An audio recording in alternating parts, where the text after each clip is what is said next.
여러분 안녕하십니까? 어제에 이어서 오늘도 소송 관련된 이야기들이 계속해서 나오고 있는데요.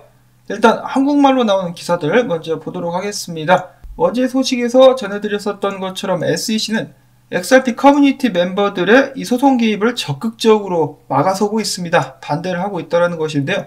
그들은 이를 위해서 무려 33페이지나 되는 분량의 이의 제기 서류를 제출했다라고 합니다. 이 분량이 굉장히 많죠. 요약해보면은 한 페이지도 안 될 것 같은데 뭔가 많이 자질구레한 것들을 집어넣었다라는 것을 알 수가 있겠습니다.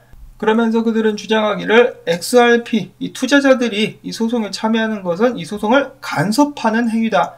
이러한 간섭은 헌법적으로나 법적으로 금지된다라고 이야기를 했다라고 합니다. 굉장한 내로남불적인 행위를 보여주고 있는데요. 지들은 하고 싶은 거 다 하면서 자신들에게 피해가 조금만이라도 올 것 같으면 바로 쳐내는 모습. 아무튼 SEC의 이런 주장에 대해서 존 디튼 변호사, XRP 커뮤니티 멤버를 대표하는 이 변호사는 다가온 5월 17일까지 SEC와 리플사의 주장에 답변을 해야 된다라고 하네요. 자, 한편 리플사 같은 경우는 당연히도 XRP 커뮤니티 멤버의 이 소송 참여를 반기고 있다라고 합니다. 근데 리플사 같은 경우도 이런 입장을 바로 내비친 것이 아니라 2주 정도 생각할 시간을 가진 후에 XRP 보유자들 역시 이 소송에 개입할 수 있어야 된다라는 그런 지지 입장을 표명했다라고 하네요. 근데 여러분들께서 생각을 해보시면은 이번 소송, 리플사와 SEC 간의 소송 때문에 가장 큰 피해를 본 사람들은 개미들이죠. 투자자들. XRP 투자자들은 그동안의 인고의 시간을 거쳐가지고 겨우 상승의 맛을 보고 있었는데 SEC가 나타나가지고 먹던 사탕을 빼앗아버리는 그런 행위를 했었고, 리플사 같은 경우는 타격을 좀 받긴 하겠지만은 망하지는 않을 거라고 하지 않습니까? 근데 XRP에 많은 투자를 했었던 사람들은 크게 타격을 봤었고, 지금은 뭐 어느 정도 복구가 되긴 했죠. 1달러 넘어왔으니까. 그럼에도 불구하고 더 올라갈 수 있는데 SEC 때문에 뒷다리가 잡혀가지고 잘 움직이지 못하는 그런 상황이라고 볼 수가 있겠습니다. 자, 그러면서 판사가 또 최근에 SEC에 대해서 비트코인, 이더리움, XRP에 관련된 내부 정보도 공개하라고 명령한 가운데 SEC는 이를 피해가기 위해서 안간 힘을 쓰고 있다고 합니다. 이번에 SEC는 말하기를 SEC 내부에는 공개할 수 있을 만한 그런 서류가 없다라고 이야기를 하면서 배째라고 뻗팅기고 있다고 하는데요. 자, 이에 대해서 제레미 호건 변호사는 이야기를 합니다. 그는 전에도 언급하기를 이 소송 같은 경우는 종종 어린애들 말장난 같이 진행이 되는 경우가 있기도 하다라고 이야기를 했었는데 지금이 또 뭐 그런 경우인 것 같기도 하죠. 아무튼 그는 이렇게 이야기를 하고 있습니다. 판사가 해당 명령을 내릴 때 꽤 애매하게 이야기를 하긴 했었는데 SEC는 이를 이용해서 내부적인 자료는 공개하지 않아도 된다라고 주장하는 것이고, 리플사는 아니다, 전부 공개하라고 판사가 이야기했다라고 주장을 하는 반면, 이 호건 변호사가 봤을 때는 중간 어느 정도는 공개하라라고 말을 했었던 것 같다. 조만간에 판사가 이에 대해서 언지를 하게 될 것이라고 이야기를 했습니다. 이렇게 되니까 저도 궁금한데요. SEC 내부에서는 과연 어떤 일들이 있었던 것일까? 어떤 이야기들이 진행되었길래 이렇게까지 필사적으로 막는 것인지 언젠가는 모든 사람들이 알 수 있게 되면 정말 좋겠습니다. 그 다음 소식으로는 전에 SEC에서 일을 했었던 변호사는 말하기를 SEC는 리플사에 대한 소송을 돌이키지 않을 것이다. 즉 끝까지 가게 될 것이다 라는 발언을 하기도 했었다고 합니다.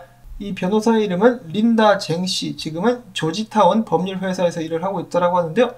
그는 2008년부터 2009년 사이 SEC에서 일을 한 경력이 있다고 합니다. 그때 당시 일을 했었던 부서는 마켓스 디비전이라는 부서였다고 하네요. 그러면서 그는 이야기하기를 리플사와 SEC의 소송은 돌이키기에는 너무 늦었다. 그런데 이 리플사와 XRP가 출시된 지 수년이 지난 후에야 SEC가 소송을 건 점 등등을 봤을 때 이번 리플사에 대한 SEC의 소송권은 좀 실망스럽다. 그리고 이런 소송 때문에 규제기관의 신뢰에 금이 가게 될 수도 있다라고 이야기를 했습니다. 또한 전 의장인 제이 클레이튼이 SEC를 떠나기 바로 직전에 이런 소송을 건 것은 정치적인 행동으로 보인다라는 말도 남겼다라고 하네요. 그러니까 이번 소송권 같은 경우는 다른 변호사들이 보기에도 좀 미심적인 부분들이 많다라고 이야기를 하고 있는 것 같습니다. 자, 물론 SEC 편을 드는 변호사들도 많이 있죠. 자, 과연 어떻게 될 것인가? 갈수록 흥미진진해지지는 않고 엿가락처럼 늘어지는 이 소송, 재미없네요. 근데 뭐 사실 이 정도나 혹은 더 오래 걸릴 것으로 이미 예측은 하고 있었기 때문에 어쩌겠습니까? 그냥 그런가 보다라고 하면서 그래도 좋은 방향으로 흘러갈 수 있기를 바라봅니다. 마지막으로는 비트스탬프에서 새롭게 추가할 토큰들을 알아보고 있다고 하는데 거기에 플레어 네트워크에 스파크 토큰이 추가가 되었었다고 합니다. 스파크 토큰. 자, 근데 사실 이 스파크 토큰 에어드랍을 한 거래소들은 전부 다 상장을 한다라고 봐도 무방하죠. 물론 미국 내에 있는 거래소들을 포함해가지고 XRP 거래가 중지되거나 취소한 그런 거래소들은 빼고 나머지 거래소들에서는 스파크 토큰 에어드랍을 지원했기 때문에 자연스럽게 상장이 되지 않을까라는 생각을 해봅니다. 문제는 가격이겠죠. 스파크 토큰 IOU가 상장돼서 거래가 되고 있는 비트루 같은 경우는 지금 현재 가격이 $2 위에서 머물고 있는 상황입니다.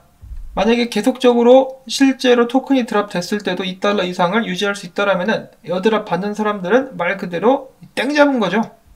자, 과연 상장이 되고 나면은 가격이 어떤 식으로 움직이게 될 것인가? 개인적으로는 그냥 $2 위에서만 머물러줘도 감사합니다라고 하면서 받을 것 같습니다. 플레어 네트워크 같은 경우는 지속적으로 개발을 또 해오고 있기 때문에 좋은 소식들이 나오면서 가격이 계속해서 유지가 되거나 올라갈 수 있기를 바라보면서 오늘 영상은 여기서 또 마무리를 짓도록 하겠습니다.